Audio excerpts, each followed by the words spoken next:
also a political scientist, and he will talk about Thailand. He has been working on Thailand for many, many years, and that's his expertise. And Anuga is a Filipino, so he knows Philippines well. I'm sure he will, right?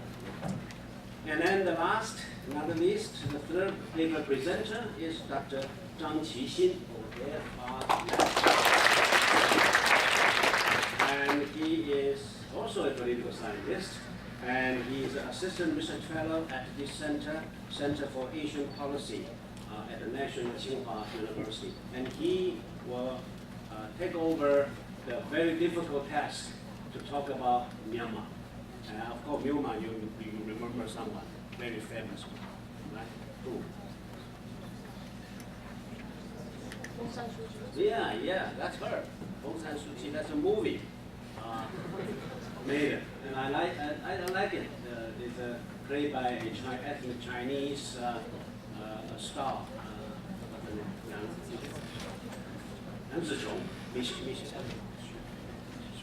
Michelle Young. Go back and see the movie. You don't have to go to class to go see the movie. And that somehow is quite lively. But according to the insiders, they say, well, it's sort of not so true, but close enough. That's good. Okay, so we will talk about Myanmar. And we have also happy to have two discussants.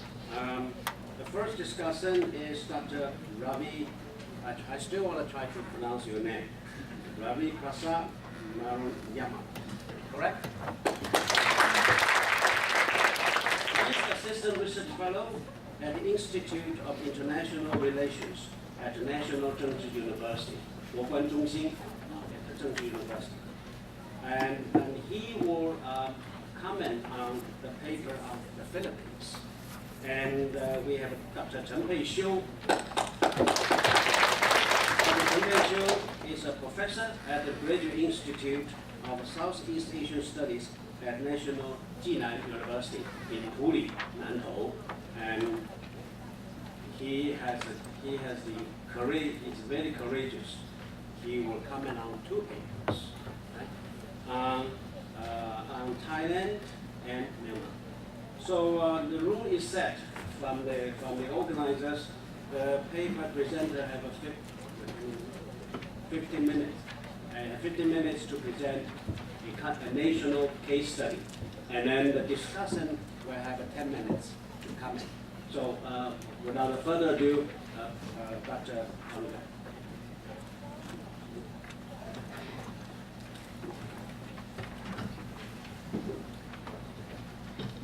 Thank you, Mr. Chair. Thank you, Dr. Bill Stanton, Center for Asian Policy, National Tsinghua University, for this invitation, and of course, to Chi Shin for making all the necessary arrangements for me to be here today. It's my second time to be in Taiwan. I'm very happy to be here for the second time. Let me just...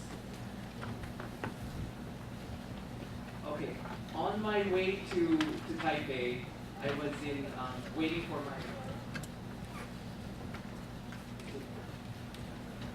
for my flight, and then this nice Taiwanese lady asked me, like, what are you going to do in Taiwan?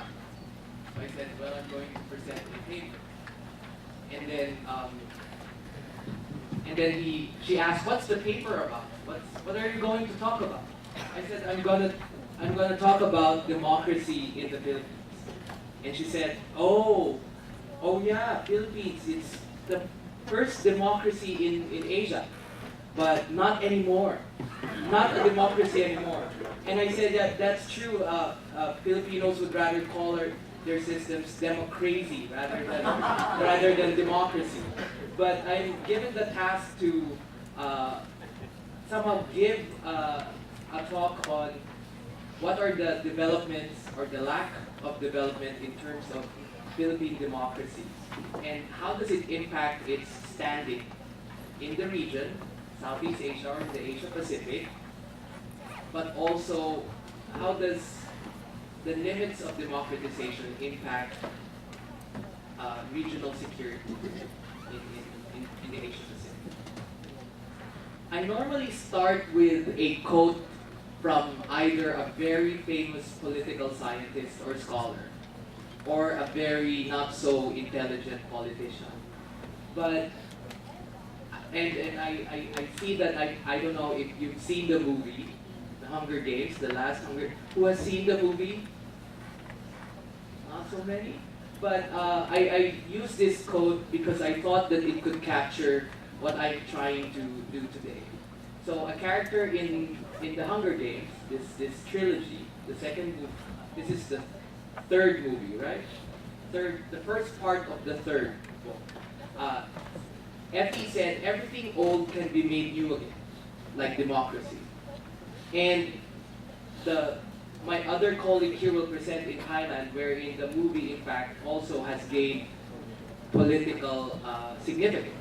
You have young people, as young as you are, making use of the three-finger salute as a way to protest the current military regime in Thailand. Maybe you can talk more about it later.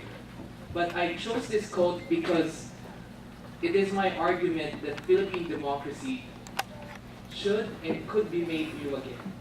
Now, what this democracy would look like would very much depend on a lot of factors, a lot of things.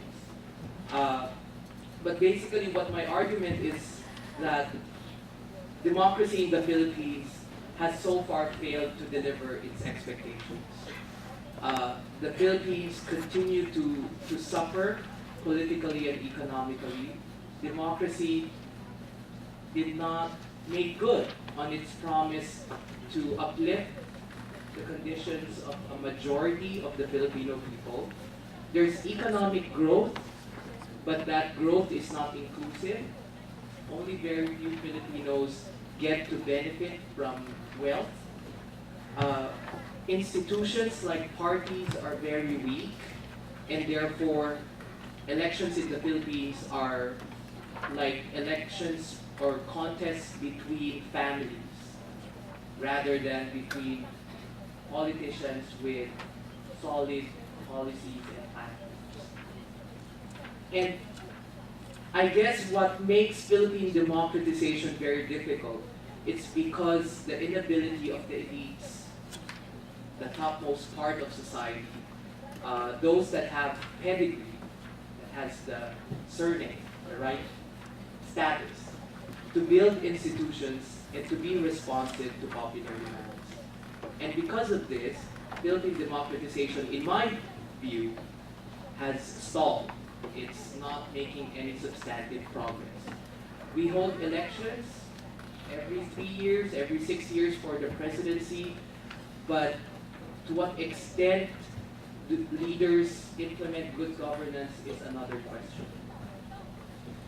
And so I would like to say that this limited democracy, the Philippines is called a democracy, but it always has an adjective before it. It's an elite democracy, it's a limited democracy, it's a low-intensity democracy.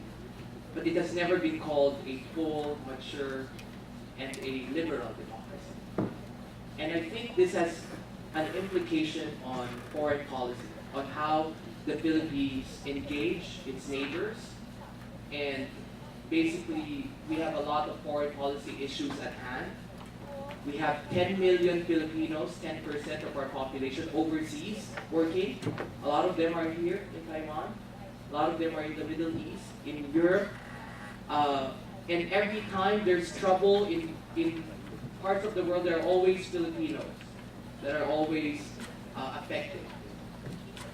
However, the government still sees them more as heroes, and therefore they see them as means to an end, to uplift the economy, because they bring in a lot of money. The calculation is $10 billion. But the government, every year, but the government has never seen them as Filipino citizens that needs protection, more than just a number to add to the income of the country.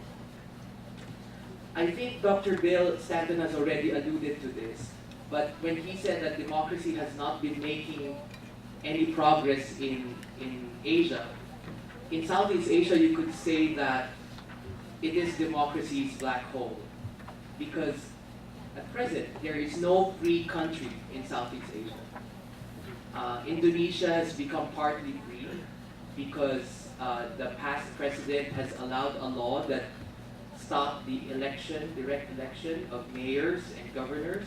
In Thailand, because of the coup that also happens. In the Philippines, it has something to do with corruption and with journalists and activists getting killed. We call them extrajudicial killings. They just disappear. And the military and the police and the law enforcement agencies don't persecute those that are responsible for it. A lot of the people in the audience have not been born yet, but the Philippines has in fact one of the earliest colored revolutions that ushered in democracy. We call it the 1986 People Power Revolution, where a long-ruling dictator by the name of Ferdinand Marcos, together with his wife, Imelda Marcos, who is known to be a lover of shoes. She collects thousands of shoes. Ruled the country for more than 2 decades, for 20 years, with an iron hand, and promised that in exchange for freedom, you would be given security. You would be given development. But unlike maybe Taiwan, unlike Korea, unlike a lot of the Asian tiger economies, that promise was never fulfilled in the Philippines. So we didn't get security, we didn't get freedom, we didn't get development either. So the mode of transition to democracy in the Philippines in 1986 is also different from a lot of its neighbors. In Taiwan, the authoritarian actors transformed themselves to be democrats. They negotiated for a transition to electoral democracy. In the Philippines, it's what we call in democratization literature as a rupture. It's a revolution. It's a replacement of one set of political actors to another.